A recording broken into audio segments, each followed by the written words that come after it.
Assalamualaikum and good evening to our lecturer and our friend. So right now we will conduct our lab 1 linear conduction. As you can see here is heat conduction experiment. So first step we need to make sure our thermocoupling in the right position and power cord is tight. Right now we need to turn on the main switch, turn on the heater, and next Sasi please turn on the water supply. Okay, right now we're going to record the data for the copper middle section. First, we need to increase the power to 30 watt.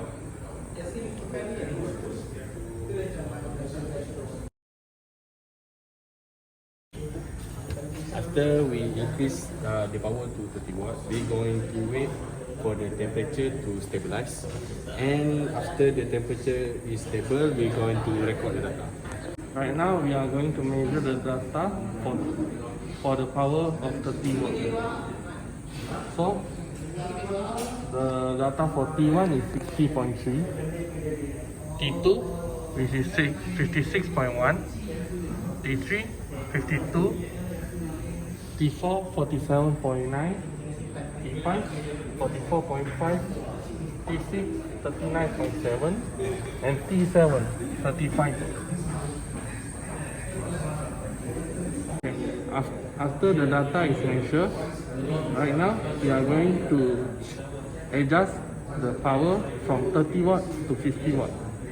Then record the data for the 50 watt. Okay.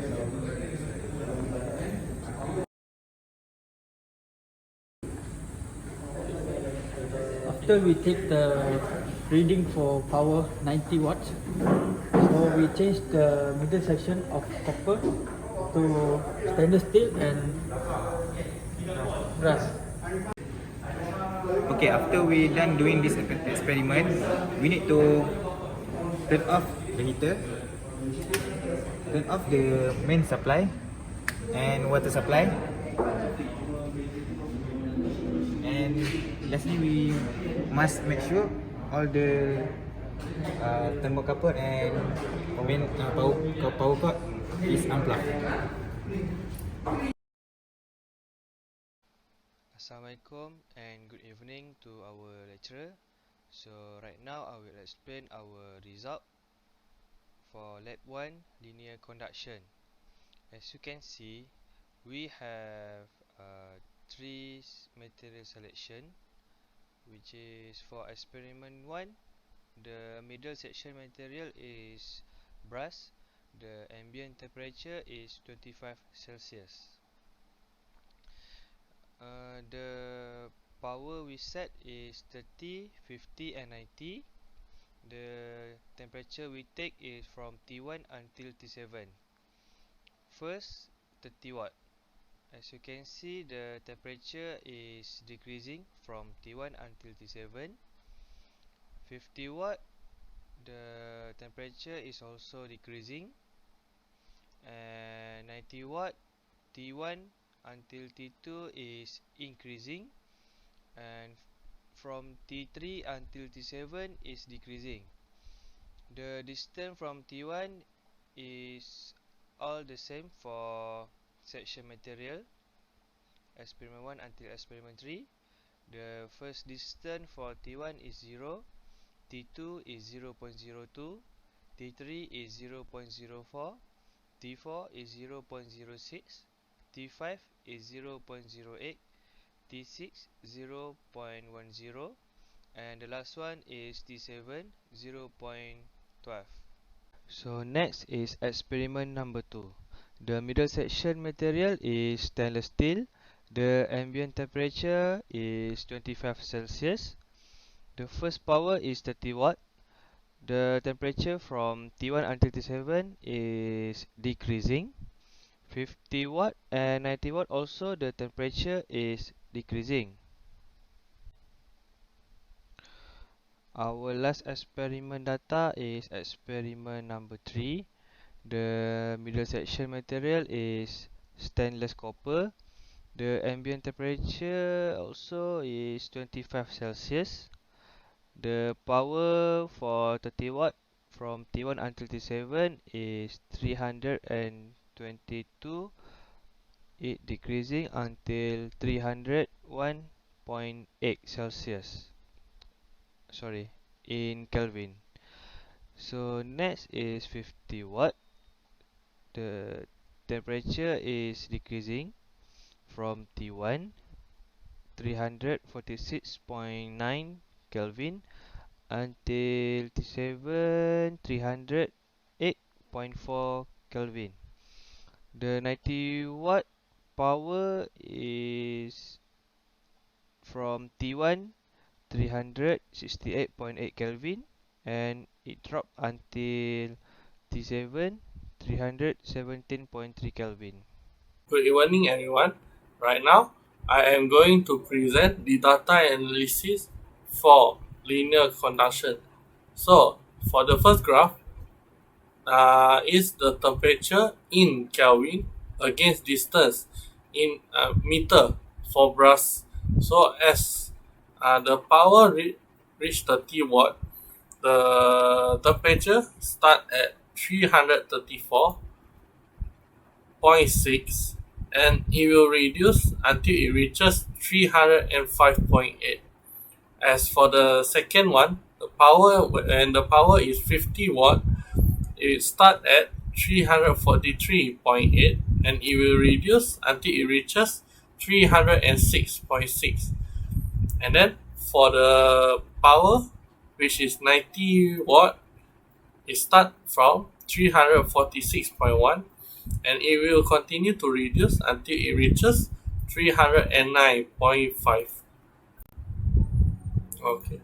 For the second one, second graph, which is temperature in Kelvin against distance in meter for stainless steel.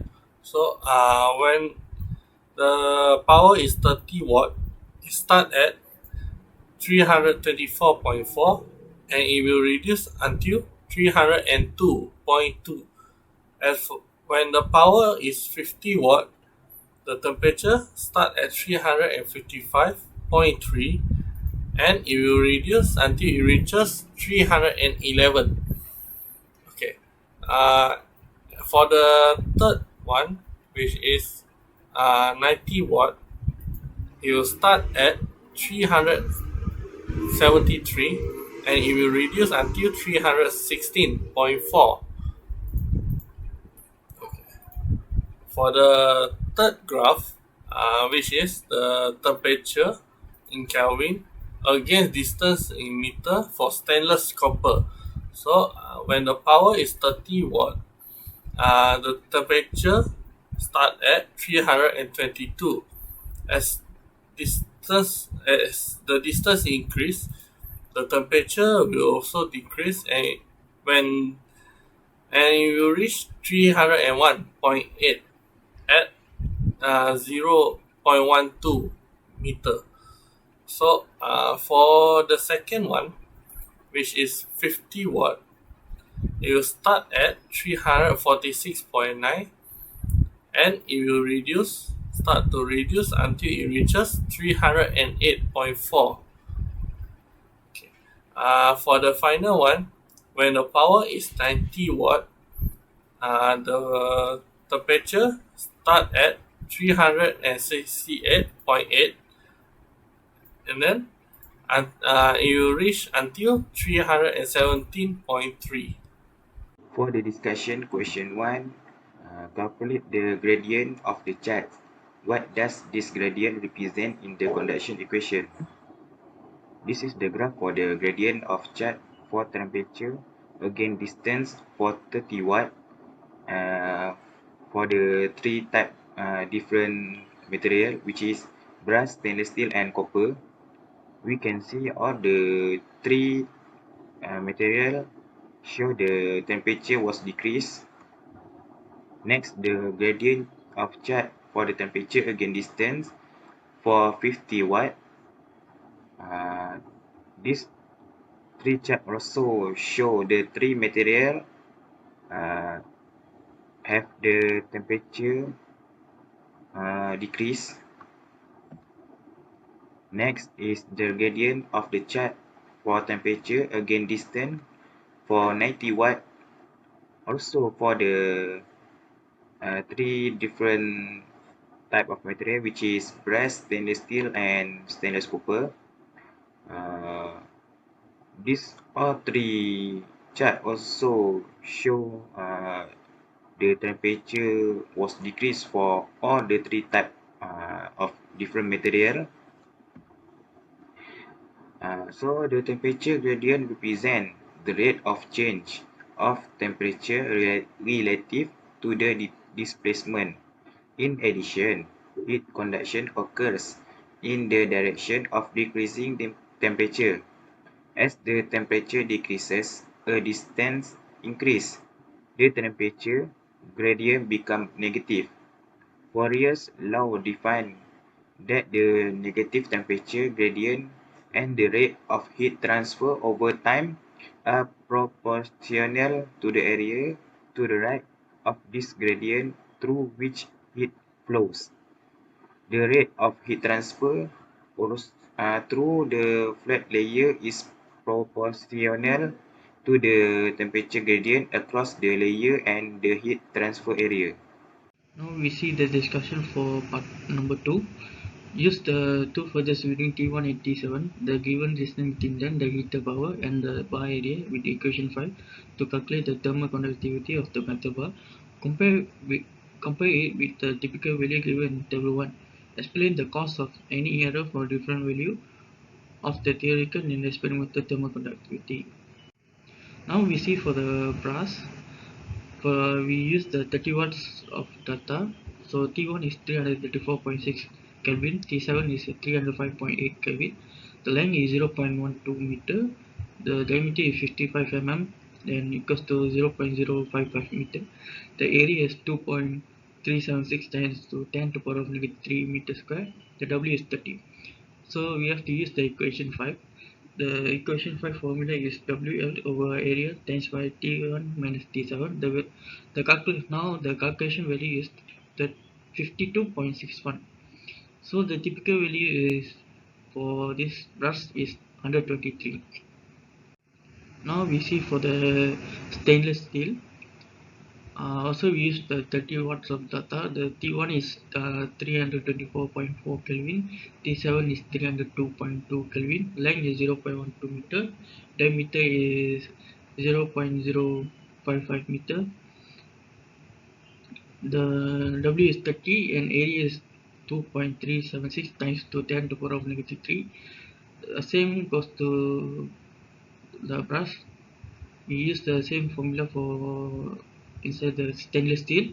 The formula is K equals to WL over area times by T1 minus T7.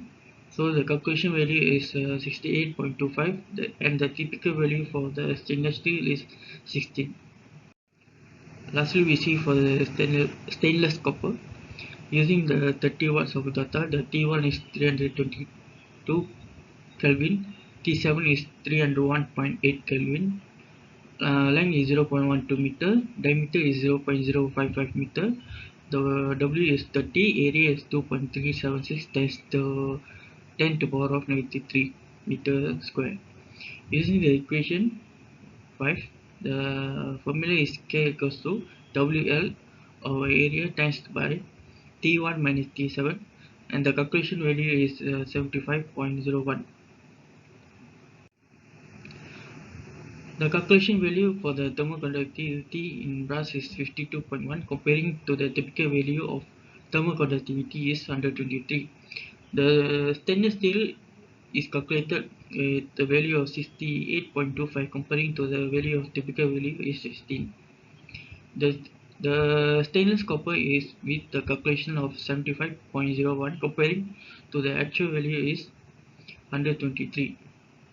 The heat travel from the apparatus could be disrupted due to the attachment of between the material are not stable or fully closed causing the heat transfer might not be 100% successful transfer. The cause could be human error or even machine error, such as the thermometer might not pick up the actual value of the thermometer. Assalamualaikum, my name is Muhammad Karadaha and I'm going to explain the discussion number 3. For discussion number 3, what can you observe from the gradient of the chart for each heater power setting? The answer is the distance from the rod or disc has a directly proportional relationship. As the distance from the rod or disc increase, the temperature decrease, both for the disc and rod. A temperature gradient, as well as any other attribute gradient, is a vector quantity that indicates a rate of change as well as direction.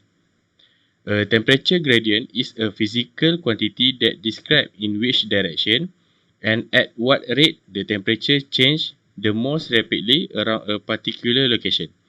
It is a dimensional quantity expressed in unit of degree, one a particular temperature scale per unit time. For question number 4, add a best fit line through all the result to find the overall thermal gradient. From the overall result, find the thermal resistance R value for the whole bar. Then use the thermal resistance in series method to find the R and then the K value for the middle section. Use the K value you found from the first procedure for the brass section each side of the middle. This is our graph, temperature again distance. As you can see, the gradient of the graph is decreasing and y equal to minus 4.8893x plus with 339.33. This is the formula that we use to find the K middle. T1 equal to 334.6, T7 equal to 305.8, K equal to 52.61, A equal to 2.376 times with 10 power of minus 3. Formula of R brass equal to L divided with K and A. Then we got the R brass equal to 0.02 divided with 52.61 times with 2.376 times with 10 power of minus 3. Then we get the R brass equal to 0.159. For the R total, we use the formula T1 minus with T7 divided with W. Then we got the R total equal to 334.6 minus with 305.8 divided with 30 watt. Then we got the R total equal to 0.96. For the R middle, we use the formula R total minus with 2 brass. Then we got the R middle equal to 0.96 minus with 2 times with 0.159. Then we got the R middle equal to 0.642. For the K middle, we use the formula L middle divided with R middle times with A. Then we got the K middle equal to 0.12 divided with 0.642 times with 2.376 times with 10 power of minus 3. Then we got the K middle equal to 78.66 watt per meter Kelvin. For the conclusion, from our experiment, we learned that linear conduction is observed energy in the form of heat being transferred from the hot block to the cool block. In the case of fluid, conduction is caused by exchange of energy in the form of heat by direct impact of the molecule. After that, some values were slightly different from the final temperature because the equipment and the system having some error that affect the result to gain precise and accurate result. That's all for us. Thank you.